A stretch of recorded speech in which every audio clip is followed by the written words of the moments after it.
আগেকার দিনে যারা সরকারি চাকরি পেয়েছিলেন, অর্থাৎ আমাদের বাবা কাকাদের মতো বয়সের মানুষেরা যারা আগেকার দিনে গভর্নমেন্ট জব পেয়েছিলেন, তারা এখনও পর্যন্ত পেনশন পাচ্ছেন, মানে যেটাকে বলা হয় অবসরের পরেও বেতন। মানে সেই অবসরের পরেও যে বেতনটা তারা পাচ্ছেন, সেই টাকাতে তারা এখনও অবধি সংসার খরচ চালাচ্ছেন, সেই টাকাতেই তারা নিজের লাইফস্টাইলকে ইমপ্রুভ করছেন, সেই টাকাতেও তারা ভালোভাবে একটা লাইফস্টাইল লিডও করছে। কিন্তু এখন যারা নতুন গভর্নমেন্ট জব পাচ্ছেন, পেনশন ব্যাপারটা এখন নেই বললেই চলে। আর যারা প্রাইভেট সেক্টরে জব করছেন বা বিজনেস করছেন, তাদের তো পেনশন কোনোদিনই ছিল না। তাহলে যেহেতু আর পেনশন ব্যাপারটাই নেই, এখন তার পরিবর্তে আপনি যদি সরকারি চাকরি করেন বা আপনি প্রাইভেট সেক্টরেই জব করুন, সেক্ষেত্রে আপনার পিপিএফ বা ইপিএফ এর মধ্যে টাকা জমানো হয় এবং সেই টাকাটা রিটায়ারমেন্টের পরে আপনাকে একটা বড় মাপের কর্পাস একসাথে দিয়ে দেওয়া হয়। মানে আলটিমেটলি আপনার এই টাকা আপনাকে দেওয়া হয়। কিন্তু এই যে রিটায়ারমেন্টের পরেও যে স্যালারি, এই ব্যাপারটা কিন্তু আর থাকে না। মানে আপনি যে আজকে যেই লাইফস্টাইলটা লিড করছেন, রিটায়ারমেন্টের পরে গিয়ে সেই সেম লাইফস্টাইল লিড করতে গেলে আপনাকে যে জমানো টাকা আছে সেখান থেকে খরচা করতে হবে। খরচা করলে টাকা কমে যাবে, একটা দিন শেষ হয়ে যাবে। এবার না হলে আপনাকে অন্য কারোর উপর ডিপেন্ডেন্ট থাকতে হবে। কিন্তু আপনারা তো কেউই চায় না যে অন্য কারোর উপর ডিপেন্ডেন্ট থাকতে, কারণ আমরা এতদিন ধরে যে লাইফস্টাইল লিড করে আসছি, আমরাও চাই যে রিটায়ারমেন্টের পরেও আমাদের জীবনটা শান্তিতে কাটুক, ভালোভাবে কাটুক এবং নিজের খরচায় কাটুক। মানে নিজের টাকা নিজেই যেন আমরা চালিয়ে নিতে পারি। কিন্তু পেনশন তো আর নেই, উপায়ও নেই। তাহলে অবসরের পরে স্যালারির ব্যাপারটা একদমই বন্ধ হয়ে গেল। কিন্তু আপনি ভাবুন, রিটায়ারমেন্টের পরে কি একটা মানুষের জীবন শেষ হয়ে যায়? তারা তো সেই সময় আরও বেশি লাইফকে এক্সপ্লোর করতে চায়। তারা যে জিনিসগুলো পায়নি রিটায়ারমেন্টের আগে, সেগুলো তারা চায় যে আমরা এতদিন ধরে যে ইনকাম করলাম সেখান থেকে আমরা খরচা করে বা সেখান থেকে আমরা এনজয়মেন্ট করতে পারি। মানে তারা এখন লাইফে যে স্বাধীনতাটা পায় সেটাকে পুরোপুরি এনজয় করতে চায়। কিন্তু সেটা তো হয়ে ওঠে না, কারণ রেগুলার পেনশন নেই, যেটা এখনকার আমাদের বাবা কাকাদের রয়েছে। তারা এনজয় করছে, তাদের পেনশন রয়েছে, কিন্তু আমরা পারি না। তাই আমাদেরকে এখন থেকেই, যারা এখন নতুন জব করছেন বা বিজনেস করছেন বা ইনকাম করতে শুরু করেছেন, তাদের কিন্তু রিটায়ারমেন্টের পরের প্ল্যানিং ভেবে নিতে হবে। এবার আপনি বলবেন পেনশন তো নেই, তাহলে কি করব? তখনও কি কাজ করতে হবে আমাদেরকে? কিন্তু আমি যদি বলি যে এমন একটা স্কিম রয়েছে যেখানে আপনি গভর্নমেন্ট সেক্টর থেকেই বিলং করেন বা প্রাইভেট সেক্টর থেকে করুন বা আপনি বিজনেসই করুন, আপনি রিটায়ারমেন্টের পরে, মানে আপনার যখন 60+ এজ হয়ে যাবে, তারপরেও আপনি, মানে অবসরের পরেও আপনি স্যালারি উইথড্রয়াল করতে পারবেন। অবসরের পরেও বেতন পেয়ে যাবেন, কন্টিনিউ পেতে থাকবেন এবং ততদিন পাবেন যতদিন আপনি বেঁচে থাকবেন। তাহলে কেমন হয় বলুন তো? এবার আপনি বলবেন, কী সে স্কিম? আমরা তো জানি না।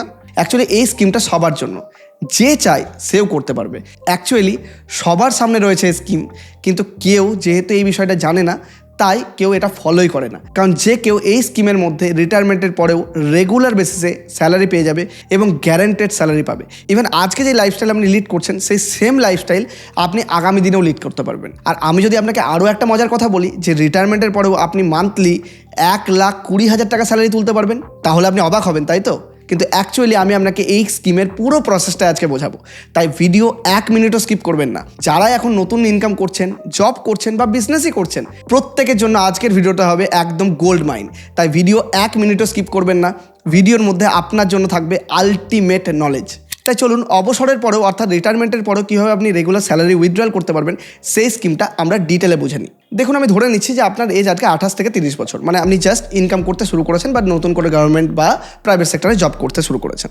এবার আপনি ইনকাম করেন প্রায় 30,000 টাকা ইনকাম করেন, মানে কেউ বেশিও করতে পারেন, কিন্তু অ্যাভারেজ আমি ধরে নিচ্ছি 30,000 টাকা ইনকাম করেন। এবার 30,000 টাকা ইনকাম করলেই তো নয়, আপনার তো খরচাও রয়েছে এই টাকাতে। এবার কত টাকা আপনি খরচা করবেন? ধরে নিচ্ছি যে আমরা 2-3 জনের ফ্যামিলি বা ম্যাক্সিমাম 4 জনের ফ্যামিলি। তাই 4 জনের ফ্যামিলিতে মোটামুটি আমরা দেখেছি যে 20,000 টাকা খরচাতে আমাদের সবার চলে যায়। এবার আপনি বলছেন, না 20,000 টাকা তো চলে না, মাঝে মধ্যে একটু বেশি খরচা করে দিই। তো চলুন 21,000 ধরে নিচ্ছি। তো এবার হয়ে যাবে তো? এই টাকাতে আপনি electricity bill, gas bill, recharge, বাড়ির বাজার সব কিছু আপনি এই টাকাতেই করেন। তো এরপরে ওই 30,000-এর মধ্যে আর কত পড়ে থাকলো? 9,000 টাকা আপনার পড়ে থাকলো। এবার প্রথম যেই কাজ আপনাকে করতে হবে, যেহেতু আপনি নতুন ইনকাম শুরু করেছেন বা নতুন জব শুরু করেছেন, চাকরিতে এসেছেন, আপনাকে ফার্স্ট কাজ যেটা করতে হবে সেটা হচ্ছে ইন্স্যুরেন্স নিতে হবে। এবার আপনি বলবেন, কে নেয় ইন্স্যুরেন্স? কোনো দরকার নেই আমার। সব থেকে বড় ভুল আপনি এখানেই করছেন। প্রথম কাজ হচ্ছে আপনাকে ইন্স্যুরেন্স নেওয়া। ফার্স্ট আপনাকে একটা টার্ম ইন্স্যুরেন্স নিতে হবে। কার জন্য নেবেন টার্ম ইন্স্যুরেন্স? যে ইনকাম করে, মানে যার উপর সংসার ডিপেন্ডেন্ট, সে নেবে টার্ম ইন্স্যুরেন্স। মানে সাপোজ আমি ইনকাম করি আমার ফ্যামিলির মধ্যে, তাহলে আমি আমার শুধুমাত্র একার জন্য, আমার ওয়াইফের নামে বলুন বা আমার মায়ের নামে, বাবার নামে বলুন, না, দরকার নেই। আমি শুধু আমার একার নামে একটা নেব টার্ম ইন্স্যুরেন্স। ওটাতে মোটামুটি কত খরচা পড়বে? যদি আপনার 28 থেকে 30-এর মধ্যে এজ হয়, প্রায় ধরে চলুন যে মান্থলি আপনার 1,000 টাকা খরচা আরামসে হয়ে যাবে। তার থেকে একটু কমেও হয়, কিন্তু ধরেই নিচ্ছি ম্যাক্সিমাম লিমিট 1,000 টাকার মধ্যে আপনার হয়ে যাবে। মানে বছরে কত পড়লো? ওই 12,000 টাকা। কিন্তু ওভারঅল ধরে চলুন যে কম টাকাতেই হয়ে যায় ওটা। তো 1,000 আমি বেশিই নিচ্ছি। আর এর সঙ্গে আপনাকে দিতে হবে একটা হেলথ ইন্স্যুরেন্স। হেলথ ইন্স্যুরেন্স আবার কি? মানে যেটা আপনার হসপিটালে ভর্তি হলে বা কোনো অপারেশনে বা কোনো বিপদ আপদে আপনার কাজে লাগবে। একটা টার্ম ইন্স্যুরেন্স মানে যেটা আপনার বর্তমান অবর্তমানে কাজে লাগবে, এবং একটা হেলথ ইন্স্যুরেন্স যেটা আপনার ফ্যামিলি ফ্লোটার হিসাবে প্ল্যান থাকবে, যেখানে আপনার টোটাল ফ্যামিলির একটা কভারেজ থাকবে, সেখানে একটা প্রপার আপনার প্রোটেকশন থাকবে। যদি আপনি চান যে হেলথ ইন্স্যুরেন্স আর টার্ম ইন্স্যুরেন্স নিয়েও আমি ডিটেল ভিডিও বানাই, তাহলে অবশ্যই কমেন্টের মধ্যে হেলথ ইন্স্যুরেন্স বা টার্ম ইন্স্যুরেন্স আপনি লিখে দিন। এবার তাহলে হেলথ ইন্স্যুরেন্স আর টার্ম ইন্স্যুরেন্স এই দুটো মিলিয়ে আপনার খরচা পড়লো, মানে আরও 2,000 টাকা এক্সট্রা অ্যাড হলো, মানে টোটাল 3,000 টাকা আপনার ইন্স্যুরেন্সে চলে গেল। যদিও আমি এটা বেশি ধরছি, কিন্তু মানে মোটামুটি 2,000 টাকায় হয়েই যায় এই বয়সের মধ্যে, কিন্তু ধরে নিচ্ছি যে না, আপনি একটু ভালো কোনো টার্ম প্ল্যান নিলেন বা ভালো কোনো হেলথ প্ল্যান নিলেন, সেখানে আপনার একটু বেশি খরচা পড়ে গেল, সেখানে 3,000 টাকা আমি ধরে নিচ্ছি। তাহলে কত হলো? 21,000 টাকা আপনি এক্সপেন্সে খরচা করতেন, এক্সট্রা 3,000 টাকা অ্যাড হলো। তাহলে কত হলো? 21 আর 3 হলো 24,000 টাকা। আর পড়ে থাকলো কত? আর আপনার পড়ে থাকলো 6,000 টাকা। এই 6,000 টাকা আপনি কি করবেন? এই 6,000 টাকা আপনি করবেন ইনভেস্ট। এবার আপনি বলবেন কোথায় করবো ইনভেস্ট? দেখুন, সিম্পল ওয়েতে বলতে পারেন যে ইন্ডেক্স ফান্ডে করে দিন। এবার আপনি যদি বলেন কোন ইন্ডেক্স ফান্ডে করবো, আমি অলরেডি বেস্ট ইন্ডেক্স ফান্ড নিয়ে ডিসকাস করেছি আমার একটা ভিডিওতে, অবশ্যই এই ভিডিওটা চেক আউট করে নিন, খুবই বেশি ইনফরমেটিভ হবে আপনার জন্য। এবার ইন্ডেক্স ফান্ডে ইনভেস্ট করলে আপনি কত রিটার্ন পেতে পারেন? ওই মোটামুটি ধরে চলুন যে 13 থেকে 14% লং টার্মে আমাদের ইন্ডেক্স ফান্ডে রিটার্ন চলেই আসে। কিন্তু নর্মালি আমাদেরকে গাইডলাইন যেটা বলে যে না, 12% তুমি থ্রেশহোল্ড ধরো। যদিও লং টার্মে আমরা দেখেছি যে 13 থেকে 14% রিটার্ন চলেই আসে, কিন্তু তাও আমরা গাইডলাইনের জন্য 12%ই ধরবো। আর আপনি চাইলে যদি আপনি একটু বেশি রিস্ক নিতে পারেন, আপনার রিস্ক অ্যাপিটাইট যদি একটু বেটার হয়, তাহলে আপনি নর্মালি মিউচুয়াল ফান্ডে ইনভেস্ট করতে পারেন। এবার বেস্ট মিউচুয়াল ফান্ডের ভিডিও অলরেডি আমি দিয়ে রেখেছি, এই ভিডিওটাও অবশ্যই চেক আউট করবেন, খুবই বেশি ইনফরমেটিভ ভিডিও এটা। তো সেখানে আমি বিভিন্ন ক্যাটাগরি নিয়ে ডিসকাস করেছি, কিন্তু আমি বলবো যে আপনি যদি সিম্পল একটা মিউচুয়াল ফান্ডে করতে চান, যদি আপনার 28 থেকে 30-এর মধ্যে এজ হয়, তাহলে ফ্লেক্সিক্যাপ মিউচুয়াল ফান্ড আপনার জন্য অনেক বেটার অপশন। মানে নর্মালি আমি নিজেও ফ্লেক্সিক্যাপকে খুব বেশি প্রেফার করি, যারা কম এজের মানুষ রয়েছেন তার জন্য ফ্লেক্সিক্যাপ খুবই ভালো একটা অপশন। তো আপনি ইন্ডেক্স ফান্ডেই করুন বা ফ্লেক্সিক্যাপে করুন। যদি ফ্লেক্সিক্যাপে করেন তাহলে সেক্ষেত্রে আপনি একটু বেটার রিটার্ন পেতে পারেন, মানে 15%-এর ধারে কাছে রিটার্ন পেতে পারেন। আবার যদি আপনি মিড ক্যাপ স্মল ক্যাপে যান, মানে আরও একটু বেশি যদি রিস্ক নিতে পারেন, রিস্ক অ্যাপিটাইট যদি আমরা বেটার হয়, তাহলে সেক্ষেত্রে 16-17% রিটার্নও আমরা লং টার্মে দেখেছি। কিন্তু আমরা ওভারঅল দেখুন, রিটার্ন আপনি ধরেই চলুন যে 15%-এর ধারে কাছে আমরা রিটার্ন যাবেই, কিন্তু আমরা ওভারঅল গাইডলাইনের জন্য 12% রিটার্ন ধরবো। তো চলুন আবার কম্পিউটার স্ক্রিনে চলে যাই, ভালোভাবে বুঝে নিই ব্যাপারটা। তো এবার আমরা করবো এসআইপি, অর্থাৎ সিস্টেমেটিক ইনভেস্টমেন্ট প্ল্যান।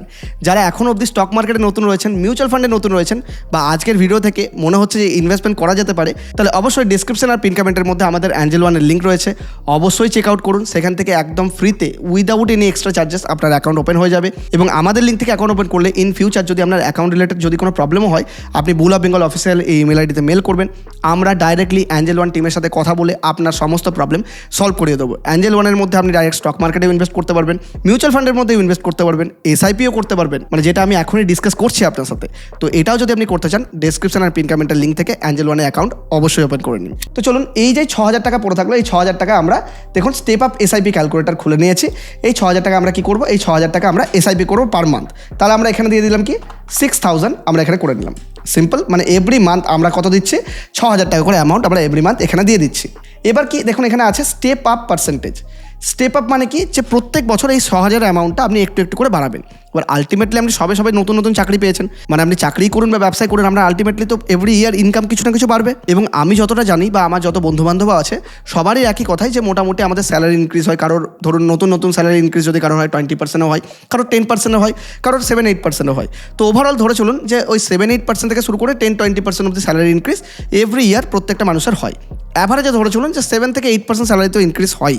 এবার তাহলে আমরা যে ইনভেস্টমেন্ট করছি আজকে, যেটা 6,000 টাকা করে করছি, সেটা আগামী বছর থেকে তো বাড়াতে পারি, তারপরে বছর আরেকটু বাড়াতে পারি। মানে আমার যখন স্যালারি বা ইনকাম বেড়ে যাবে, তখন তো আমি ইনভেস্টমেন্ট অ্যামাউন্ট বাড়াবো। এবার আপনার ইনকাম বাড়ছে, ইনভেস্টমেন্ট বাড়াচ্ছেন না, এদিকে খরচা বাড়িয়ে যাচ্ছেন, এটা তো ঠিক জিনিস নয়। তাহলে আমি এখানে ইনভেস্টমেন্ট অ্যামাউন্ট বাড়াবো, কত বাড়াবো? দেখো সবাই বলে যে এখানে 10% স্টেপ আপ করে দাও, মানে এভরি ইয়ার 10% করে বাড়তে থাকবে। কিন্তু অ্যাকচুয়ালি কি 10% কি ঠিক? অনেকেই বলবেন যে একটা ভালো স্যালারি স্ট্রাকচারে রয়েছেন, 10% তো স্যালারি এভরি ইয়ার বাড়ে না, আপনার 7-8% বাড়ে।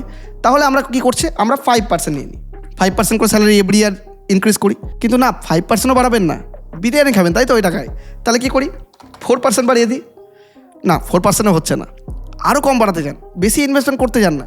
এক কাজ করি, আমরা খুবই কম বাড়াচ্ছি, 3.5%।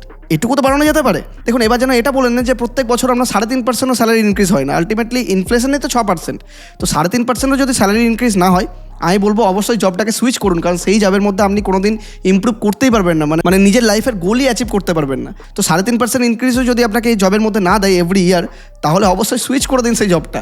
তো ঠিক আছে, আমরা 3.5% এখানে ধরলাম, মানে 6,000 টাকায় 2026 থেকে ইনভেস্টমেন্ট শুরু করলাম। পরের বার 6,000-এর উপর 3.5% বাড়াবো, যে অ্যামাউন্টটা হয়। তারপরের বার তার উপর আরও 3.5% বাড়াবো, তারপরের বার তার উপর আরও 3.5% বাড়াবো, এইভাবে এভরি ইয়ার আমরা একটু করে বাড়াতে থাকবো। এবার আপনি বলবেন তাহলে তো অনেক বেড়ে যাবে। আপনি দেখুন না, আপনার তো ইনকামও বাড়ছে, ইনকামও তো সেই সেম পার্সেন্টেজই বাড়ছে আপনার। তো সেই জন্য আমরা ইনভেস্টমেন্ট অ্যামাউন্ট একটু করে বাড়াচ্ছি। এবার কতদিন ইনভেস্ট করব, আমি ধরে নিচ্ছি যে আপনার এজ 30 বছর ধরছি, মানে 29-30ই ধরলাম। তো আপনি কতদিন ইনভেস্ট করবেন? 60 বছর অবধি করবেন, মানে রিটায়ারমেন্ট তো 60ই হবে আপনি। তো 60 বছর অবধি আমরা এখানে থ্রেশহোল্ড নিয়ে নিলাম। আর এখানে এক্সপেক্টেড রেট অফ রিটার্ন কত নিলাম? এটা নিলাম আমরা 12%, যদিও হওয়া উচিত 15%, কারণ আমি নিজে দেখতে পাচ্ছি, পোর্টফোলিও তো দেখতে পাচ্ছি যে 5-6 বছরের উপরে করলেই মোটামুটি 15-16% চলেই আসে। তো ঠিক আছে, গাইডলাইনের জন্য আমরা 12%-ই ধরে চলছি। তো এটা করে দেওয়ার পরে দেখুন এখানে কত হলো, আমরা ইনভেস্টমেন্ট কত করলাম এই 30 বছরে? 37,16,000 টাকা ইনভেস্টমেন্ট করলাম। তার মধ্যে রিটার্ন কত এলো? 2,40,00,000 টাকা। মানে আপনি ইনভেস্ট করেছেন 37 লাখ টাকা মাত্র, কিন্তু রিটার্ন কত পাচ্ছেন? 2,40,00,000 টাকা। আর টোটাল কর্পাস কত হয়ে গেল আপনার এখানে? 2,77,00,000 টাকার কর্পাস আপনার হয়ে গেল। এবার আপনি কি বলবেন, তাহলে এই 2,77,00,000 টাকা তুলে নেবেন আপনি? না, এবারই হচ্ছে আসল মজার কথা, যেটা আমি বলছি যে অবসরের পরেও পাবেন আপনি রেগুলার স্যালারি, এবং টাকা কোনো দিনও শেষ হবে না। আপনি তুলতেই থাকবেন, টাকা আপনার শেষ হবে না। মানে অনেকটা কুবেরের খাজানার মতো, মানে সেখানেও যেমন খাজানা শেষ হয় না, এইখানেও আপনার টাকা শেষ হবে না। হ্যাঁ, একদম আমি সত্যিই বলছি আপনাকে। তো এরপর 30 বছর পরে আপনার যখন 60 এজ হয়ে গেল, এরপর আপনাকে কি করতে হবে? SWP, সিস্টেমেটিক উইথড্রয়াল প্ল্যান, মানে যেটা এসআইপিতে টাকা আপনি জমাচ্ছিলেন, SWPতে প্রত্যেক মাসে মাসে টাকা তুলবেন। এবার তার প্রসেসটা কি, এবার সেটা ডিসকাস করার আগে একটা ছোট্ট রিকোয়েস্ট। আমি দেখতে পাচ্ছি আগের থেকে অনেক বেশি মানুষ ভিডিও দেখছেন, লাইকও করছেন, কমেন্টও করছেন, কিন্তু সাবস্ক্রাইব করতেই ভুলে যাচ্ছেন। দেখুন, আমি জানি যে সবসময় সাবস্ক্রাইব করতে মনে থাকে না, কিন্তু আপনার এই একটা সাবস্ক্রাইব করতে একটিও টাকা লাগে না, কিন্তু আপনার এই একটাই সাবস্ক্রাইব আমাকে মোটিভেশন দেয় এরকমই আরও ইনফরমেটিভ ভিডিও নিয়ে আসার জন্য। দেখুন, একটা ভিডিও বানাতে অনেক অনেক অনেক বেশি পরিশ্রম করতে হয়। তো আপনি যদি আমাকে মোটিভেশন দেন, আমি এরকম আরও ইনফরমেটিভ ভিডিও রেগুলার নিয়ে আসতে থাকবো, এবং আমারও ভালো লাগবে। নতুনভাবে ইউটিউবের কাছে আমি পৌঁছে যাব, অনেক মানুষের কাছে আমি পৌঁছে যাব। তাই প্লিজ, আমি যদি আপনার লাইফে একটু হলেও এই ভিডিও থেকে ভ্যালু অ্যাডিশন করতে পারি, সাবস্ক্রাইব করতে একদম ভুলবেন না। তো চলে যাই এবার SWP ক্যালকুলেটারে। এবার আমরা কি করব, যে এই যে 2,77,00,000 টাকা যে টোটাল এসআইপি অ্যামাউন্ট আমরা পেয়ে গেলাম, মানে টোটাল কর্পাস আমরা জমালাম, এটাকে আমরা এখান থেকে তুলে নিয়ে এসে এই SWP ক্যালকুলেটার ওপেন করে নেবো। Step up SWP calculator. এখানে দেখো স্টার্টিং লামসামে আমরা ওই যে সেম অ্যামাউন্টটা আমরা তুললাম, এটা এখানে এসে ইনপুট করে দেবো। তাহলে এখানে ইনপুট করে দিলাম 2,77,00,000 টাকা, তাই তো? এবার আপনি তো একদানে ওই 2,77,00,000 টাকা তুলে নেবেন না, আপনি ওখান থেকে প্রত্যেক মাসে মাসে অ্যামাউন্ট তুলবেন। এবার কতটা অ্যামাউন্ট তুলবেন সেটা হচ্ছে সবথেকে বেশি ইম্পর্টেন্ট। এবার আপনার তো এক্সপেন্স কত? 21,000 টাকা। তাহলে কত তুলবেন? প্রত্যেক মাসে 21,000 টাকা তুলবেন তো, কারণ আমরা আগেও এক্সপেন্স ছিল 21,000 টাকা, তাই তো? একদম ভুল। 21,000 টাকা তুললে আর আপনি সেম লাইফস্টাইল লিড করতে পারবেন না। মনে করুন, আগে আপনি 2026-এ 21,000 টাকা খরচা করতেন, কিন্তু এরপরে 30 বছর পর কত সাল হবে? 2056 সাল হবে। তো 2056 তো আপনার কি মনে হয় যে এই সেম 21,000 টাকায় আপনি সেম লাইফস্টাইল লিড করতে পারবেন? তা তো একদম নয়। তাহলে তখন যে এখন যেই লাইফস্টাইল লিড করছেন, মানে যেই খরচ খরচা করছেন, সেই সেম লাইফস্টাইলকেই রেগুলার চালানোর জন্য 2056-তে গিয়ে আপনাকে অনেক বেশি টাকা খরচা করতে হবে। তা সেটা আপনি কী করে ক্যালকুলেট করবেন? এটা করার জন্য আমি অলরেডি আপনারই জন্য ক্যালকুলেটার বানিয়ে দিয়েছি, মানে যেটাতে ইজিলি আপনি দেখতে পাবেন যে আগামী দিনে আপনার কত খরচা হতে চলেছে। তো চলুন সেই ক্যালকুলেটার ওপেন করে নিই। ক্যালকুলেটার লিঙ্ক আমি ডেসক্রিপশনে দিয়ে রাখবো, যাদের প্রয়োজন তারা অবশ্যই সেই লিঙ্কে যাবেন, নিজে ডাউনলোড করে নেবেন ক্যালকুলেটার, এবং নিজেও আপনি নিজের মতো করে এক্সপেন্স চেঞ্জ করে আপনি দেখে নিতে পারেন যে আগামী দিনে আপনার কত খরচা হতে চলেছে। তো দেখুন এখানে ক্যালকুলেটারে কী আছে, দেখুন এখানে ইনফ্লেশন অ্যাডজাস্টেড এক্সপেন্স ড্যাশবোর্ড, মানে এখানে ইনফ্লেশন দেওয়া হয়েছে এই ক্যালকুলেটারের মধ্যে। এখানে দেখুন ইনপুটের মধ্যে কী আছে, বেসিক মান্থলি এক্সপেন্স কত? 21,000 টাকা, মানে যেটা আমাদের হচ্ছে। ইনফ্লেশন রেট আমরা কত ধরেছি? 6%, মানে এভরি ইয়ার তো ইনফ্লেশন বেড়ে যায়, ইনফ্লেশনের জন্য তো খরচা বাড়বে। মানে আজকে যেটা 21,000 টাকা খরচা করছেন, সেটা পরের বছর গিয়ে আরও 6% বাড়বে, আবার তারপরে বছর গিয়ে আরও 6% বাড়বে, তাই তো? এইটাই তো ইনফ্লেশনের কাজ, মানে আলটিমেটলি আমাদের খরচাটাকে বাড়িয়ে দেয়, কিন্তু লাইফস্টাইল তো সেমই হবে। এবার স্টার্টিং ইয়ার কত? 2026 থেকে আমরা এই খরচাটা হিসাব ধরতে শুরু করেছি, মানে আজ থেকে 30 বছর পরে গিয়ে এটার হিসাব করব, তাই না? তাহলে 2026-এ 21,000 টাকা খরচা করতে, আমরা দেখবো যে 2056-তে কত টাকা খরচা হচ্ছে। তা সিম্পলি আপনাকে কিচ্ছু করার দরকার নেই, আপনি মান্থলি এক্সপেন্স এই জায়গাটায় দেখুন, 2026 ইয়ার মান্থলি এক্সপেন্স এই জায়গাটায় আপনি দিয়ে দিন 21,000 টাকা, মানে 2026 আপনি কত খরচা করছেন? 21,000 টাকা। তাহলে এখানে আপনি দিয়ে দিন 21,000 টাকা, আমি দিয়ে দিলাম, জাস্ট এন্টার টিপে দিন। দেখুন সঙ্গে সঙ্গে অটোমেটিকলি বাকিগুলো ফিল হয়ে গেল। মানে এটা আমি অটো ক্যালকুলেটার করে রেখেছি আপনাকে সিম্পল এখানে 2026-এ গিয়ে কী দিতে হবে, আপনার যেটা এখনকার খরচা, মানে যেটা আপনার অরিজিনাল খরচা, সেটা আপনি এখানে দিন, দিয়ে 30 বছর পরে গিয়ে আপনি নিজের খরচা ক্যালকুলেট করুন। মানে সবসময় তো সবার খরচা মিলবে না আমার সাথে, তো আমার এটা 21,000 টাকা খরচা, তাই আমি 21,000 টাকা দিলাম। আপনার যদি 26,000 টাকা খরচা হয় 26, আপনার যদি 18,000 টাকা খরচা হয় 18 দিন, আপনি যদি 20 হয় তো 20 দিন। এখানে যখন আপনি চেঞ্জ করবেন, সাপোজ আমি এখানে যদি 20ও দিয়ে দিই না, তাহলে দেখুন বাকিগুলো আবার চেঞ্জ হয়ে যাবে, ঠিক আছে? তো যাই হোক, আমাদের এটা 21,000 টাকা খরচা, আমরা 21,000 দিলাম। তো তাহলে 2026-এ এটা 21,000 টাকা খরচা যে সংসার চালাচ্ছি, 2027-এ গিয়ে সেই খরচা হয়ে যাবে 22,260, 2028-এ গিয়ে 23,596, এমনি করে বাড়তে বাড়তে সেটা মান্থলি হবে কত, 1,20,000 টাকা। মানে ভাবুন 21,000 টাকায় আজকে যে সংসার চালাচ্ছি, সেই সেম সংসার, মানে সেই সেম খরচা লিড করার জন্য, মানে সেম লাইফস্টাইল লিড করার জন্য 1,20,000 টাকা খরচা করতে হবে 2056-তে। মানে আলটিমেটলি নাম্বারসে বেড়ে গেল, কিন্তু ভ্যালু সেই একই থাকলো। আর আজকে যেটা অ্যানুয়াল এক্সপেন্স যেটা আমরা করছি 2,52,000 টাকা, সেই অ্যানুয়াল এক্সপেন্স নেক্সট বার হবে 14 লাখ টাকা হয়ে যাবে আপনার। বুঝতে পারছেন তো কত খরচা বেড়ে যাবে আপনার, যেহেতু ইনফ্লেশন রয়েছে। মানে আলটিমেটলি নাম্বারসে বাড়বে, কিন্তু ভ্যালু একই থাকবে। মানে তখন 1,20,000-এর ভ্যালু ওই 21,000-এর মতনই থাকবে। তো ঠিক আছে, আমরা 2056-তে 1,20,000 টাকা খরচা করবো, ঠিক আছে? তো 1,20,000 টাকা এভরি মান্থ খরচা, মানে এখনকার 21,000-এর মতো। তো আমরা কি করব, এই SWP ক্যালকুলেটারের মধ্যে আবার যাব। তো এখানে মান্থলি SWP, মানে মান্থলি আপনি কত টাকা করে চান রিটায়ারমেন্টের পরে? আপনি মান্থলি চান 1,20,000 টাকা, তাই না? তো 1,20,000 টাকা আপনি এভরি মান্থ এখান থেকে টাকা তুলবেন। এবার ঘটনা হচ্ছে কি, আপনার তো এভরি মান্থ যখন 2056 থেকে টাকা তুলবেন, তখনও তো প্রত্যেক বছর বছর ইনফ্লেশন থাকবে। ইনফ্লেশনের কারণে আপনাকে বেশি টাকা তুলতে হবে তারপরের বছর। তো 2056-তে যেই টাকাটা তুলবেন 1,20,000 টাকা, 2057-তে নিশ্চয় তার থেকে একটু বেশি তুলবেন, 2058-তে তার থেকে একটু বেশি তুলবেন, যেহেতু ইনফ্লেশন বাড়ছে। তার জন্য আমরা কী করবো, অ্যানুয়াল স্টেপ আপ করবো।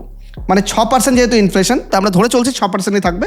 তো অ্যানুয়াল স্টেপ আপ আমরা করবো। যদি ইনফ্লেশন ওর থেকে একটু কমই হয় তো ঠিক আছে, আমরা এখানে অ্যানুয়াল স্টেপ আপ করে নিচ্ছি। তো অ্যানুয়াল স্টেপ আপ করে দিলাম।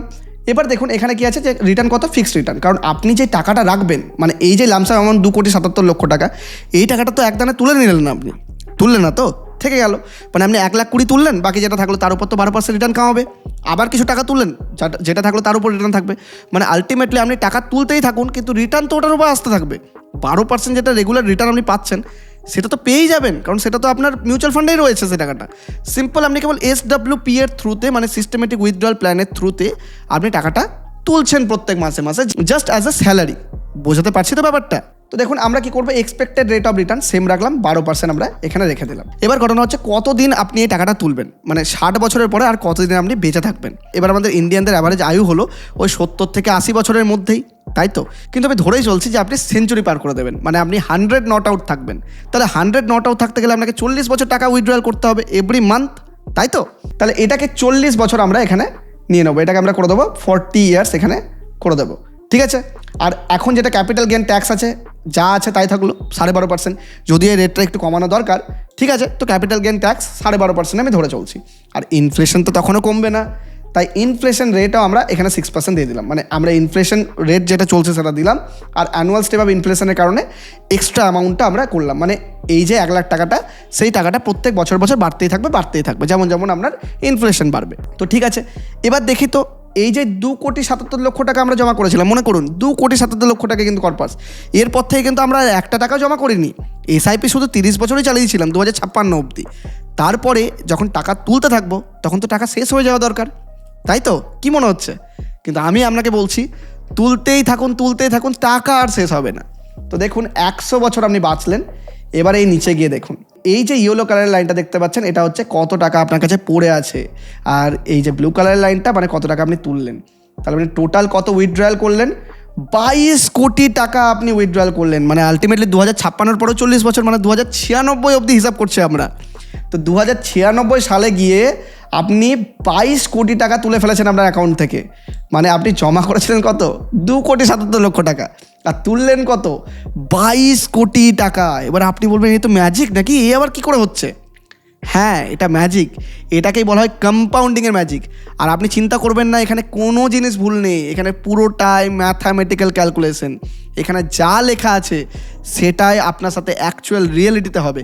কারণ এখানে আমি ইনফ্লেশনও অ্যাডজাস্ট করে দিয়েছি, এখানে আমি ক্যাপিটাল গেইন ট্যাক্সও অ্যাডজাস্ট করে দিয়েছি।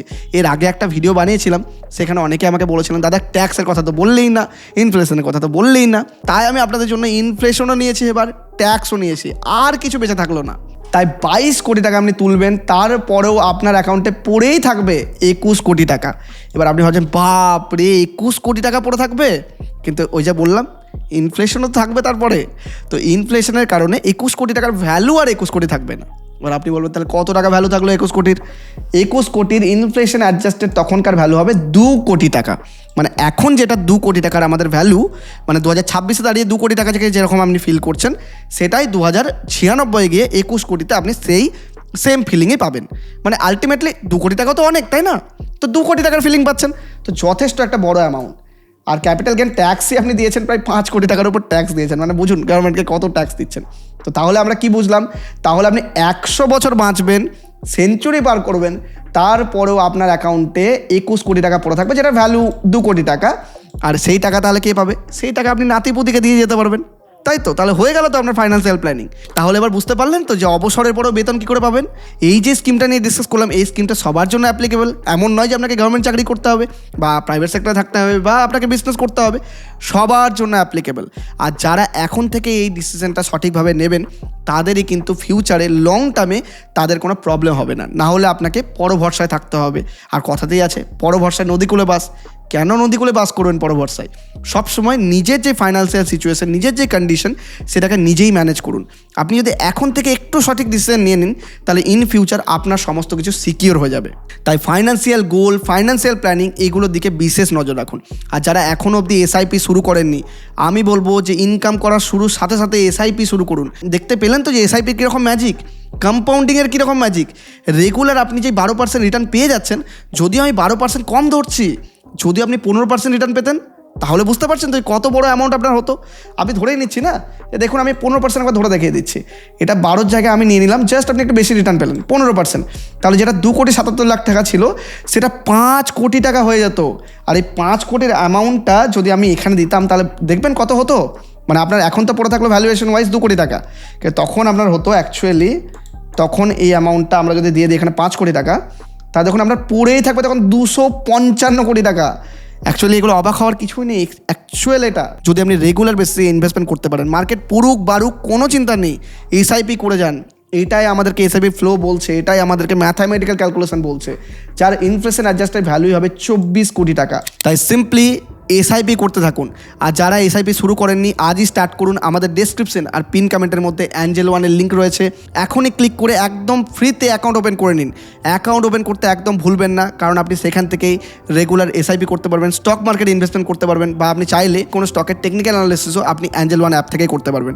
তাই একদম দেরি করবেন না, একদম ফ্রিতে আজই অ্যাকাউন্ট ওপেন করে নিন। এবং আমি সবসময় প্রত্যেকটা ভিডিওতে বলি যে মিনিমাম 500 টাকা দিয়ে হলেও ইনভেস্টমেন্ট শুরু করুন, কারণ আজকের ইনভেস্টমেন্ট ইন ফিউচার আপনার ওয়েলথ ক্রিয়েট করবে। আর ভিডিও ভালো লাগলে লাইক, কমেন্ট, শেয়ার করতে একদম ভুলবেন না। নিজের ফ্রেন্ডস আর ফ্যামিলিকেও শেয়ার করে জানিয়ে দিন যে তারাও কী করে অবসরের পরে, মানে রিটায়ারমেন্টের পরেও স্যালারি উইথড্রয়াল করতে পারবেন, এভরি মান্থ উইথড্রয়াল করতে পারবেন, এবং টাকা কখনোই শেষ হবে না। আর ভিডিও ভালো লাগলে চ্যানেলটিকে সাবস্ক্রাইব করতে একদম ভুলবেন না।